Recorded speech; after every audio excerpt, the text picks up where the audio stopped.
மருமகள் சமைச்சிட்டு இருக்கா போல, புகையா வருது. குமரேசா, பவிமா.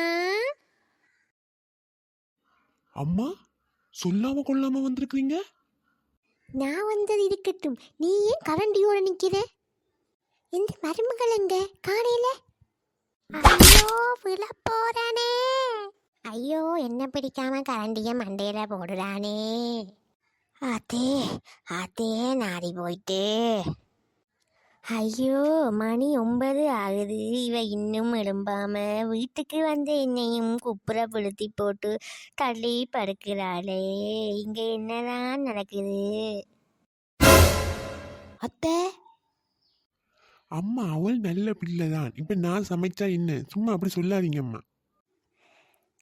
எங்கட காலத்தில் நான் 4 மணிக்கு எழும்பி உங்களோட அப்பாவுக்கு சமைச்சு கொடுத்துடுவேன். எல்லா வேலையும் நான் தான் செய்வேன். எந்த மாமியாரையெல்லாம் இப்படியெல்லாம் பார்த்தேன் தெரியுமா? இன்னும் நான் ஏன் இங்கே நிற்கிறேன்? குமரா, என்ன கொண்டு போய் வீட்டில் விட்டு விடுடா.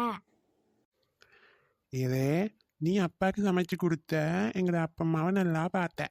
நான் இதை நம்பணும். நீ நல்லா உருட்டுறம்மா, நல்லா உருட்டுற. இந்த உருட்டுக்கு உருண்டண்டே வீட்டை போம்மா, போலாம் போ.